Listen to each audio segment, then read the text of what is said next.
আমি একবার দাউদকান্দি এক মাহফিলে গেছিলাম। এক ইমাম সাহেব মসজিদের বয়স্ক মানুষ, উনি আমার এই জড়ায়া ধরে কাঁদছিল, আমার মনে আছে।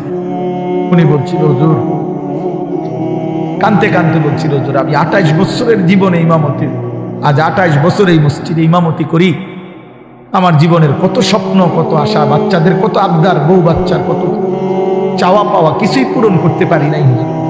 অল্প কয়টা টাকা বেতন পাই, টানা হেসরা করে জিন্দিগিটা কাটাইছি হুজুর। বাকি হুজুর আপনারে মহব্বত করি, আপনার কাছে আমি জানতে চাই আমার এই কষ্টের বিনিময়ে আমি আখেরাতে পাবো কিনা। আমি কি বলবো, আমিও কাঁদছি তখন।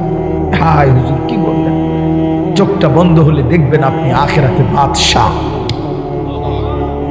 ইনশাআল্লাহ আমি বললাম, আপনি দেখবেন আপনি বাদশাহ, আপনি বাদশাহ।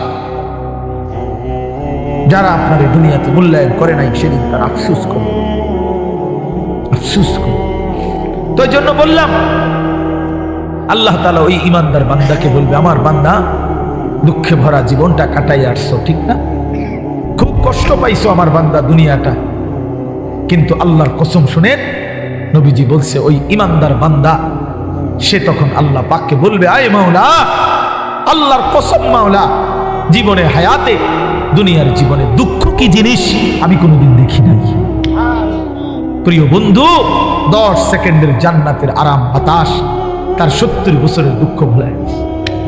ছেলেরা, বন্ধু, তোমরাও মনে রাখো, বাপ, আমরা 200 কোটি মুসলমানও যদি খোদার কসম রাত দিন যদি আমরা মেহনত করি, দুনিয়া অর্জনের জন্য পরিশ্রম করি, মাথার ঘাম পায়ে ফেলে যদি আমরা দুনিয়ার কর্ম সবাই মিলে করি, দিবানিশি 200 কোটি মুসলমানে মিলে কেউ অলসতা না করে, তারপরেও আল্লাহর কসম, রব্বে কাবার কসম, কাফের বেঈমানদের সমপরিমাণ দুনিয়া আমাদের মিলবে না।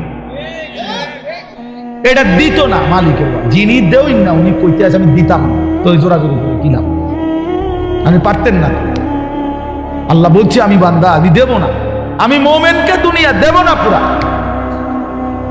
ওয়াদারনি ওয়াল মুকাদ্দিবিনা উলিন নিআমাতি ওয়া মাহিলহুম কালিলা।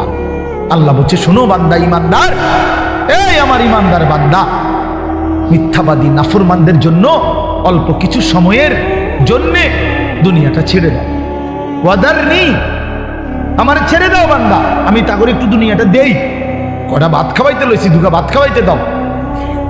কতদূর বাদগ্রস্ত একটা বিল্ডিং, একটা মোটরসাইকেল, একটা প্রাইভেট কার, কতক্ষণ এই বেড়া বেড়ির দফাদফি ফালাফালি করতে দাও বান্দা। কত 60 বছর, 65 বছর, 70 বছর বান্দা, এরকম করো, 60-70 বছরের লেগা দুনিয়া করে ছেড়ে দাও। অনন্তকালের জান্নাত আমি তোমাদেরকে দিয়ে দেব। আখিরাতে গেলে দেখবা, আহা, কোরআন শরীফে আছে, খোদার কসম বাপ, নাফরমানকে জিজ্ঞেস করা হবে, হে বেঈমান, দুনিয়ায় কতক্ষণ ছিল তো 60 বছর, 70 বছর, কিন্তু আখিরাতের দৃশ্য দেখে সে বলবে, লাবিসনা ইয়াওমান আও বা'দা ইয়াওমিন, হায় মাওলা, হয়তো একদিন ছিলাম, অথবা একদিনের অর্ধেক বা কিছু অংশ ছিল। 60 বছরের দুনিয়া তার কাছে একদিনও মনে হবে। হাদিসের মধ্যে আছে, বিশ্বাস করেন বাপ, আমি নিজে পড়ছি, পড়াইছি, আল্লাহ নবী সাল্লাল্লাহু আলাইহি সাল্লাম বলছেন, কোন নাফরমান যে মৃত্যু পর্যন্ত দুনিয়াতে কোনোদিন 1 মিনিটের জন্য দুঃখ দেখে নাই, সুখের সাগরে ছিল, কোনোদিন দুঃখ পায় নাই, এমন অথচ নাফরমান পাপী, আল্লাহ তাআলা ফেরেশতাকে বলবে, আমার এই নাফরমান বান্দাকে জাহান্নামের বাহিরটা একটু হাঁটাইয়া আনো, আর জাহান্নামের একটা দরজার সামনে একটু দাঁড় করাইও, 1 মিনিট কদূর খাড় করাইবা, ভিতরে না, দরজার সামনের থেকে নিয়ে আসবা। ওই ফেরেশতা তাকে জাহান্নামের বাহিরটা ঘুরাইয়া জাহান্নামের দরজার কাছে যখন এনে দাঁড় করাবে, জাহান্নামের একটা গরম বাতাস 1 মিনিটের জন্য, 10টা সেকেন্ডের জন্য জাহান্নামের একটা গরম বাতাস ছাপ করে তার বুকটার মধ্যে লাগবে। এরপরে ফেরেশতা তারে নিয়ে আসবে, আনার পরে হাসরের মাঠে, প্রিয় বাপ, প্রিয় সন্তান, আমার ছেলেরা, আমার আল্লাহর কসম, নবীজি বলছে, আল্লাহ পাক তখন ওই সুখে ভরা নাফরমান ব্যক্তিটাকে জিজ্ঞেস করবে, আমার বান্দা, দুনিয়াটা তো বড় সুখে আরামে নিশ্চিন্তে কাটাইয়া আসছো, ঠিক না?